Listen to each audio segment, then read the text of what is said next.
Perkenalkan, nama saya Kristina Delia Stinjak dengan NIM 42324056 dari program studi D3 Teknologi Informasi Angkatan 2024. Di sini saya akan menjelaskan beberapa kode pemrograman untuk mata kuliah pengembangan aplikasi mobile. Berikut adalah kode untuk kelas employee. Kelas employee di sini merupakan sebuah kerangka untuk membuat objek employee. Lalu di sini ada underscore ID dan underscore name. Itu merupakan properti atau variabel milik si kelas. Lalu di sini ada hmm, underscore. Underscore di sini merupakan properti yang bersifat privat, artinya hanya bisa diakses dari dalam kelas. Lalu ada juga tanda tanya. Tanda tanya ini berarti properti ini bisa bernilai nol.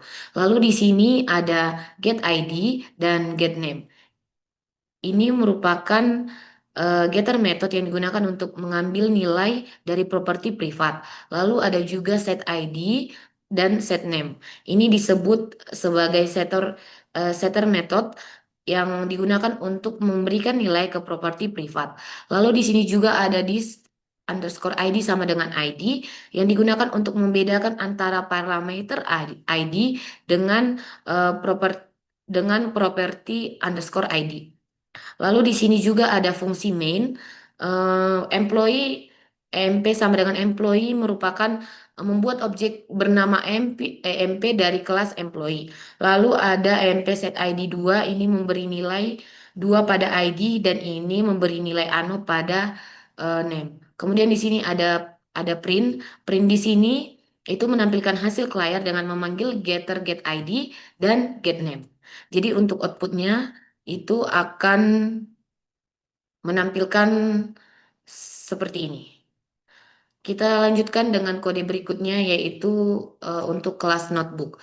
Pada kelas notebook ini merupakan contoh penerapan enkapsulasi sederhana dalam bahasa Dart. Di dalamnya juga ada properti privat yaitu name yang bertipe data string dan price yang bertipe data integer. Di sini juga ada konstruktor notebook yang digunakan untuk menginisialisasi nilai ketika sebuah objek itu dibuat. Lalu di sini juga ada eh, getter dan setter. Ini merupakan getter yang digunakan untuk mengambil nilai properti dan setter di sini digunakan untuk memberikan nilai atau memperbarui nilai dari properti.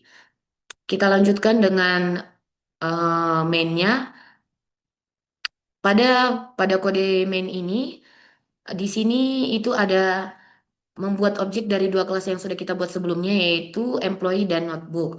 Pertama itu objek MP itu dibuat dari employee lalu diberi ID 2 dan diberi nama Natasha. Itu melalui metode melalui metode set ID dan set name. Kemudian dibuat lagi objek notebook yang dengan nama HP dan harga awalnya itu 2 juta. Lalu nama notebook itu ditampilkan dengan print. Setelah itu harganya diubah lagi menjadi 5 juta. Eh, Lalu nilainya itu dicetak kembali. Singkatnya ini, kodenya ini menunjukkan cara membuat objek memberi nilai pada properti melalui setter atau konstruktor serta menampilkannya dengan menggunakan print. Untuk outputnya kita bisa lihat di sini. Berikut adalah output dari main ini. Ini merupakan outputnya. Lalu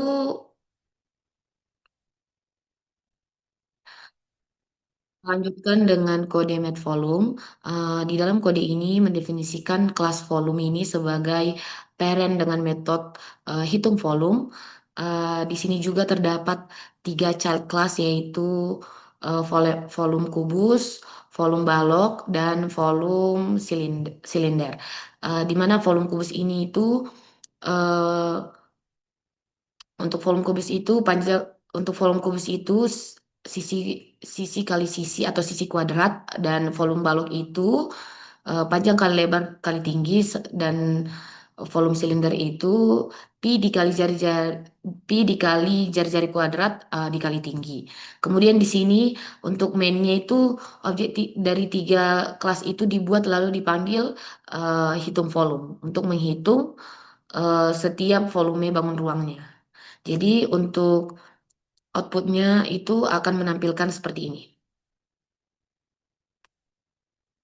Jadi inilah untuk output dari math volume tadi. Untuk kode berikutnya itu yaitu math volume 2 yang mendefinisikan kelas volume sebagai eh, parent class dengan atribut panjang, lebar, dan tinggi yang memiliki tiga child yaitu volume kubus, volume balok, dan volume silinder.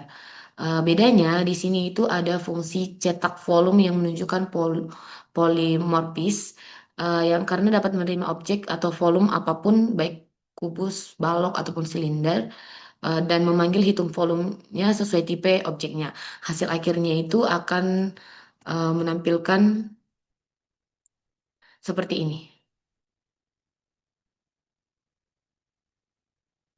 Berikut adalah hasil output dari kode Math Volume 2.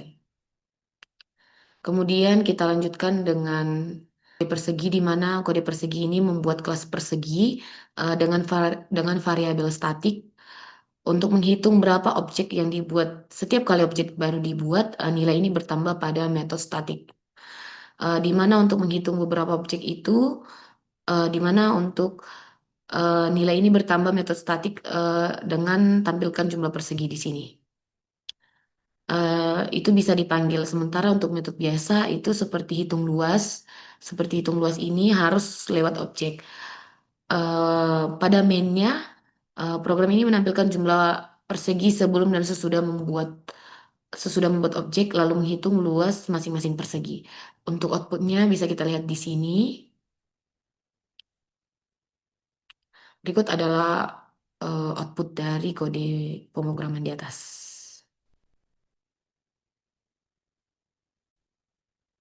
Kita lanjutkan dengan kode status pengiriman. Pada kode ini itu menggunakan enum status pengiriman untuk mempresentasikan beberapa kondisi pengiriman yaitu belum dikirim, dalam perjalanan, terkirim, dan gagal. Di sini itu menggunakan fungsi cetak status pengiriman yang memakai switch. Jadi di sini memakai switch untuk menampilkan pesan sesuai status yang dipilih. Di sini untuk mainnya itu programnya itu menentukan status dalam perjalanan, kemudian dan menampilkan pesannya, lalu mengubah statusnya menjadi terkirim, lalu menampilkan pesan baru, kemudian juga ada menampilkan semua nilai enum yang ada. Singkatnya, kode ini itu memperlihatkan cara memakai enum untuk mempermudah pengelolaan status dalam pengiriman. Untuk outputnya di sini kita bisa lihat output dari kode status pengiriman ini yaitu seperti ini. Jadi di sini akan tampil.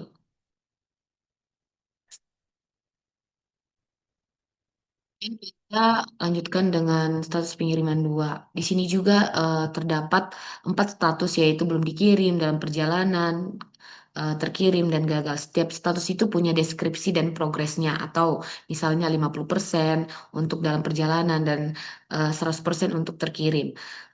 Enum ini juga memiliki metode eh, di sini juga memiliki metode tampilkan status. Di sini ini merupakan dan di sini juga memiliki konstruktor status pengiriman. Lalu di sini ada metode tampilkan status. Eh, di mainnya ini itu status awalnya di set ke dalam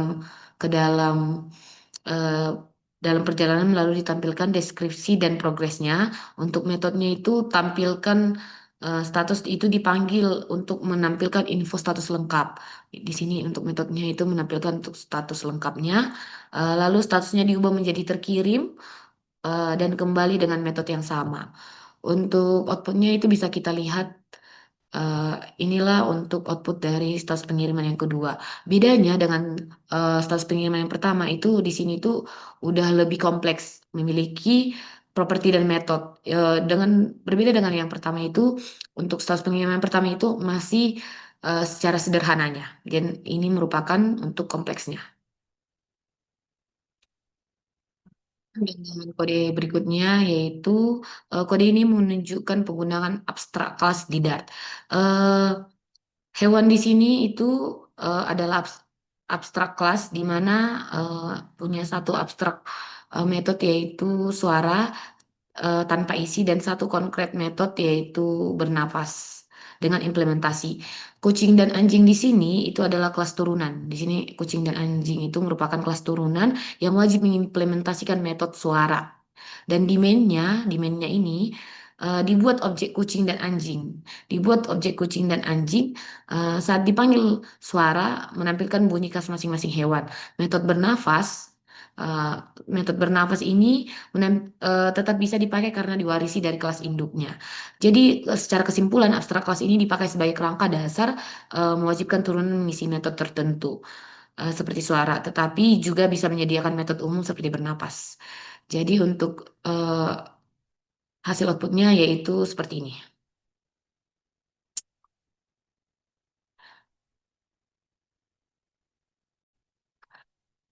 Berikutnya kita ke kendaraan.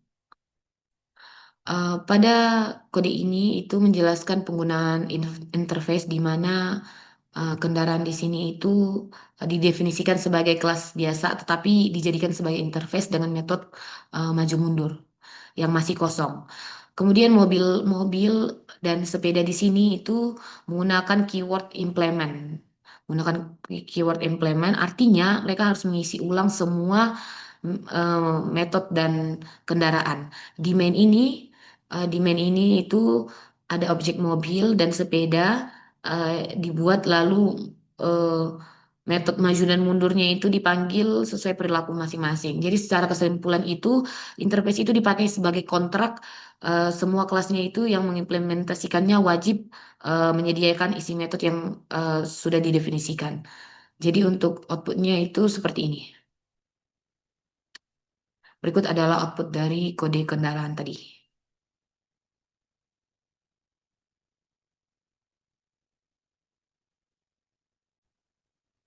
Selanjutnya kita ke kode vehicle, di mana kode ini itu menunjukkan penggunaan interface dengan implements. Di sini ada kelas vehicle, adalah kelas yang berisi metode start dan metode stop. Kemudian ada car, car di sini itu menggunakan implements vehicle. Di sini car itu menggunakan implements vehicle, sehingga wajib menuliskan ulang override, override kedua, override kedua metode tersebut sesuai perilaku mobil. Kemudian di sini ada main objek car di sini itu dibuat dan metodenya itu start, start dan serta stop itu dipanggil. Singkatnya, secara singkat itu implementasi implements itu memastikan bahwa kelas car itu mengikut kontrak dan vehicle, tapi dengan isi yang ditentukan sendiri. Untuk outputnya itu kita bisa lihat di sini. Seperti inilah output dari kode pemrograman di atas. Kita lanjutkan dengan kode berikutnya eh, yaitu dengan BERT.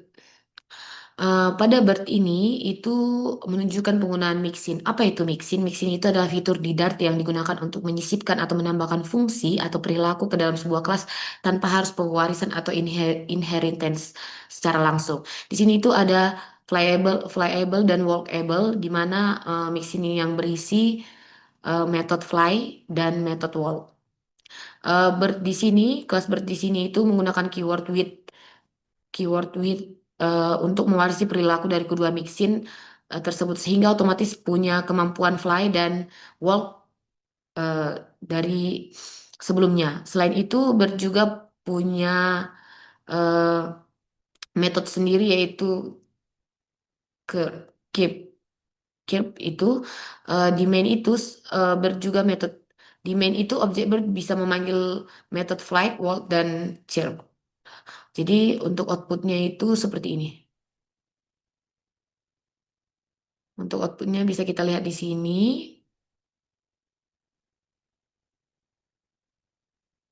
Inilah output dari kode di atas. Jadi singkatnya itu mixin itu memungkinkan sebuah kelas menambahkan perilaku dari beberapa sumber tanpa harus menggunakan pewarisan tunggal.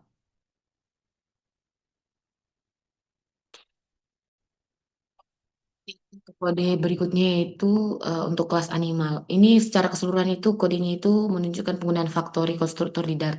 Kelas animal ini memiliki privat konstruktor, yaitu animal internal ini, yang hanya bisa dipanggil dalam kelas factory constructor atau animal string name ini itu dipakai sebagai pintu masuk untuk membuat objek. Jika inputnya dog itu akan dibuat animal dengan nama dog. Jika kon- jika inputnya cat akan dibuat objek animal dengan nama cat, dan jika bukan keduanya itu akan dibuat objek diberi nama unknown. Unknown. Metode speak di sini, metode speak di sini itu menampilkan jenis hewan yang sama seperti yang diberikan. Untuk mainnya dibuat beberapa objek yaitu dog, cat, dan horse yang dan unknown karena horse itu tidak didefinisikan. Jadi secara keseluruhan itu faktori konstruktor itu memberi kontrol lebih dalam proses pembuatan objek, misalnya untuk membatasi jenis in instance yang boleh dibuat. Untuk outputnya itu bisa kita lihat di sini. Berikut adalah output dari animal. Kemudian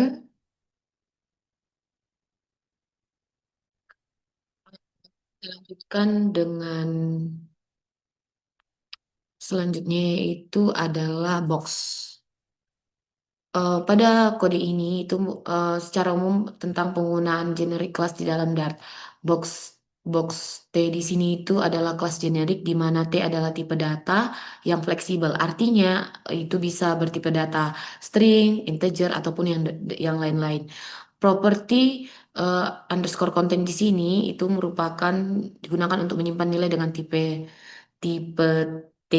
Kemudian metode put itu digunakan di sini ada metode put itu digunakan untuk memasukkan data ke dalam box dan get itu digunakan untuk mengambilnya. Di main ini ada dua yaitu box in dan box string. Di mana box in itu digunakan untuk menyimpan angka 1, 2, 3, sementara box string itu digunakan untuk menyimpan teks Hello Dart di sini. Jadi untuk outputnya bisa kita lihat seperti ini untuk outputnya.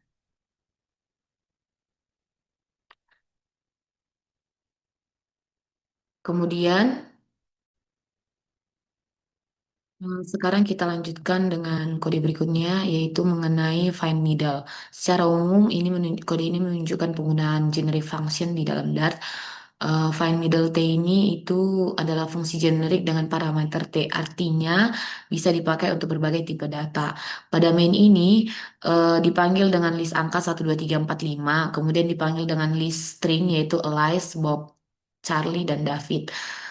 Singkatnya, generic function ini bisa mencari elemen tengah dan list apapun, baik angka maupun string tanpa menulis fungsi terpisah. Untuk hasil outputnya bisa kita lihat di sini. Ini merupakan hasil output untuk find middle dart. Kita lanjutkan dengan kode pemrograman selanjutnya, yaitu mengenai key value. Pada key value ini itu menunjukkan abstract class dengan generic type. Uh, untuk key value ini itu abstract class key value pair adalah kelas abstrak generik dengan dua parameter yaitu tipe K untuk key dan tipe V untuk value. Ia mendefinisikan kontrak metode get get key dan get value. Untuk mainnya itu objek dibuat, eh, kemudian eh, kelas string pair ini berarti kelas ini mengimplementasikan key value pair dengan K sama dengan string dan V sama dengan integer. Untuk hasil outputnya itu bisa kita lihat di sini. Jadi secara umum itu key value ini kode key value ini menunjukkan bagaimana interface itu berbasis generik bisa diimplementasikan agar fleksibel untuk berbagai kombinasi tipe data. Jadi ini outputnya.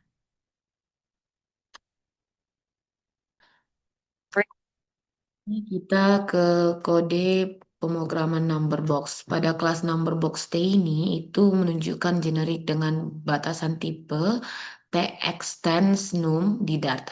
Kelas number box T extend ini Artinya tipe T hanya boleh turunan dari num seperti integer atau double, jadi tidak bisa dipakai dengan string. Kemudian kode ini tuh memastikan hanya angka atau integer ataupun double yang bisa dimasukkan ke dalam number dalam number box. Ini untuk menjaga keamanan tipe data. Untuk outputnya itu bisa kita lihat di bagian sini. Jadi ini merupakan output dari number box. Selanjutnya kita ke kode pemrograman fetch data. Secara keseluruhan fetch data ini adalah contoh asynchronous programming di Dart. Jadi dengan future, jadi fetch data di sini itu mengembalikan fetch string yang selesai 2 detik, lalu nilainya akan data berhasil diambil. Jadi untuk outputnya pada fetch data ini bisa kita lihat di sini. Ini merupakan output dari kode pemrogramannya. Dan kemudian kita ke fetch user.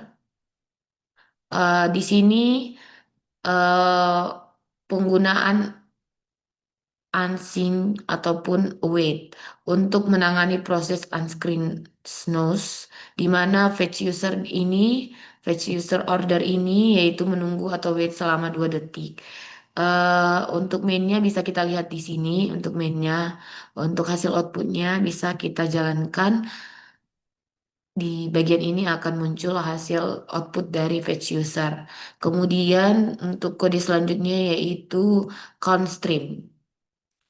Untuk constraint sendiri pada kode ini penggunaan stream dengan yield di Dart. Jadi constraint itu fungsinya uh, unseen di sini itu fungsinya itu menghasilkan data berulang kali dalam bentuk stream. Jadi data dikirim satu persatu, bukan sekaligus. Untuk outputnya bisa kita lihat juga. Berikut adalah output dari constream, kode pemrograman constream. Lalu untuk yang terakhir itu ada fetch data kombinasi. Untuk yang terakhir itu ini. Di sini penggunaan future dan stream sekaligus. Tadi kan sebelumnya itu dipisah, sekarang ini kombinasi antara future dan stream. Untuk ini sendiri sama seperti sebelumnya, bedanya ini menggunakan get message dan untuk mainnya itu fungsi async mengembalikan string ini dikembalikan, lalu untuk outputnya bisa kita lihat di sini. Ini berikut adalah output dari hasil kombinasi future dan string tadi. Jadi sekian yang bisa saya jelaskan dari beberapa kode program. Semoga apa yang saya jelaskan dapat bermanfaat untuk kita semua. Dadah, terima kasih.